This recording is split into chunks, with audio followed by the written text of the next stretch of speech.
Hi ಎಲ್ಲರಿಗೂ ನಮಸ್ಕಾರ. ಆರೋಗ್ಯಕ್ಕೂ ರುಚಿಗೂ ಸೂಪರ್ ಆಗಿರುವಂತಹ ಬೀಟ್ರೂಟ್ ಪಲ್ಯ ಮಾಡೋಣ. ರಕ್ತಹೀನತೆ ಕಡಿಮೆ ಮಾಡುವ ತರಕಾರಿಗಳಲ್ಲಿ ಬೀಟ್ರೂಟ್ ಸಹ ಒಂದು. ಆರೋಗ್ಯಕರವಾದ ಪೋಷಕಾಂಶಗಳಿಂದ ತುಂಬಿರುವಂತಹ ಬೀಟ್ರೂಟ್ ದೇಹಕ್ಕೆ ಶಕ್ತಿ ನೀಡುವುದಲ್ಲದೆ ರುಚಿಗೂ ಸಹ ಸೂಪರ್. ಮೊದಲಿಗೆ ಒಂದು 3 ಬೀಟ್ರೂಟ್ ಅನ್ನ ಚೆನ್ನಾಗಿ ವಾಶ್ ಮಾಡಿ ಸಿಪ್ಪೆ ತೆಗೆದು ಈ ತರ ಕ್ಯೂಬ್ಸ್ ತರ ಸಣ್ಣ ಸಣ್ಣ ಕಟ್ ಮಾಡಿ ಇಟ್ಕೊಂಡಿದ್ದೀನಿ. ಈಗ ಒಂದು ಪಾತ್ರೆಗೆ ಬೀಟ್ರೂಟ್ ಹಾಕಿ ಒಂದು ಅರ್ಧ ಗ್ಲಾಸ್ ಅಷ್ಟು ನೀರು ಹಾಕಿ ರುಚಿಗೆ ತಕ್ಕಷ್ಟು ಉಪ್ಪು ಹಾಕಿ ಮಿಕ್ಸ್ ಮಾಡಿ ಲಿಡ್ ಕ್ಲೋಸ್ ಮಾಡಿ ಬೇಯಿಸ್ಕೊತಾ ಇದ್ದೀನಿ.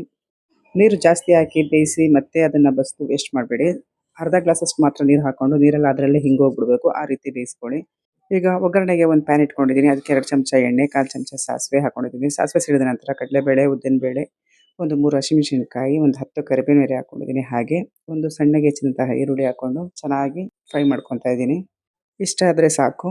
ಇದಕ್ಕೆ ಈಗ ಬೇಯಿಸಿಟ್ಟಿರುವಂತಹ ಬೀಟ್ರೂಟ್ ಅನ್ನು ಹಾಕೊತಾ ಇದ್ದೀನಿ. ಒಂದು ಅರ್ಧ ಬಟ್ಲಷ್ಟು ತೆಂಗಿನಕಾಯಿ ತುರಿನ ಮಿಕ್ಸಿಗೆ ಹಾಕಿ ಈ ಥರ ಪುಡಿ ಮಾಡಿಕೊಂಡು ಅದನ್ನು ಸೇರಿಸ್ಕೊಂಡು ಚೆನ್ನಾಗಿ ಒಂದ್ಸರಿ ಮಿಕ್ಸ್ ಮಾಡ್ಕೋಬೇಕು. ಈ ಪಲ್ಯ ಚಪಾತಿ ಜೊತೆಗೆ ಹಾಗೆ ಅನ್ನ ಜೊತೆಗೂ ಸಹ ಸೂಪರ್ ಕಾಂಬಿನೇಷನ್. ಇಷ್ಟೇ ನೋಡಿ, ತುಂಬಾ ಆರೋಗ್ಯಕರವಾದ ಹಾಗೂ ರುಚಿಕರವಾದಂತಹ ಬೀಟ್ರೂಟ್ ಪಲ್ಯ ಸಿದ್ಧ ಆಗಿದೆ. ಮಾಡೋದು ಈಸಿ, ಆರೋಗ್ಯಕ್ಕೂ ಸಹ ಒಳ್ಳೆಯದು. Thanks for watching.